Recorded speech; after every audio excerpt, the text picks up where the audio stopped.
Well, I can tell by the clock on the wall it's time for us to take a break here at the People's Voice Cafe. So here's what we're going to do. Did you know that we have there'll be cake, and then you'll discuss, and we'll come back in about 20 minutes. And Susan Lippman is here, and she'll tell us a story, and then we'll have some more music, and we'll have at it once again. So that's the end of the Voice Cafe, kids. Stay tuned. Do we have any cake? I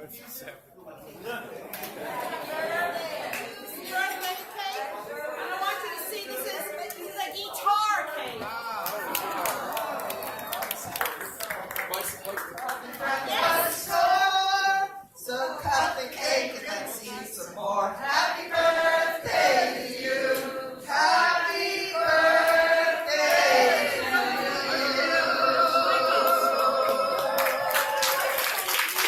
Well done. Thanks. I don't know. No, doing a camera. Let's press this down. Marilyn. Wish you a happy birthday. A joyous and celebrating birthday to you, dear Steve. We wish you a long, long life. We wish you a happy birthday. A joyous and celebrating birthday to joyous and celebrating Steve. We wish you a long, long life. We wish you a long, long life.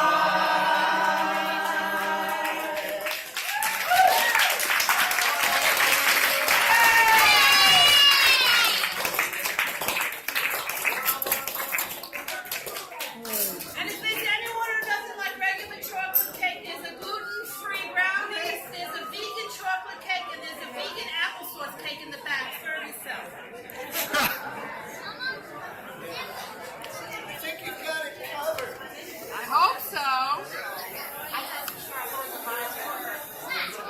Guitar,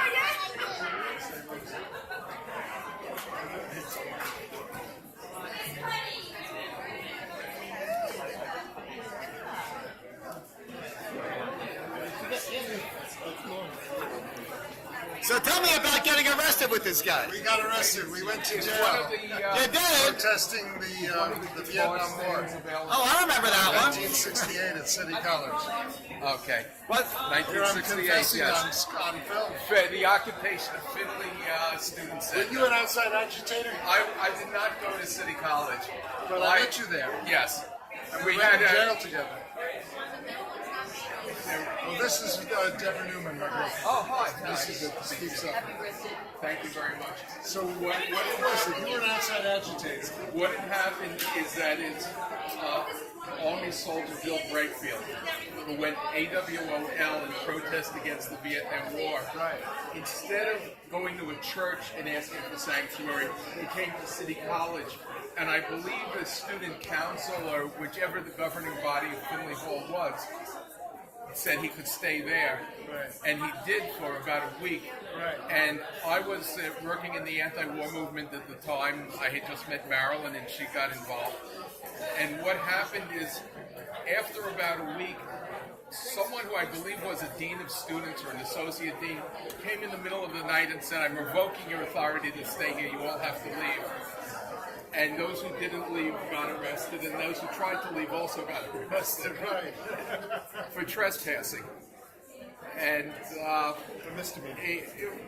actually a violation. It wasn't even a misdemeanor, but it was the excuse that was necessary to take Bill Brakefield into custody. Right. And he was handed over to the Armed Forces Police, and the rest of us Spent the night in jail. spent the night in jail, and some of us later on either had a fine or spent a few days in jail or had the charges conditionally dismissed.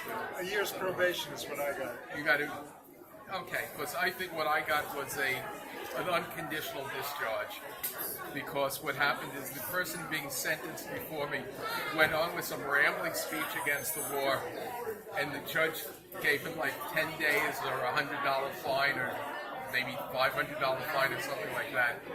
And I got up there and I just pleaded guilty and didn't say anything. And the judge was so thankful. He said, "Thank you for not wasting the court's time."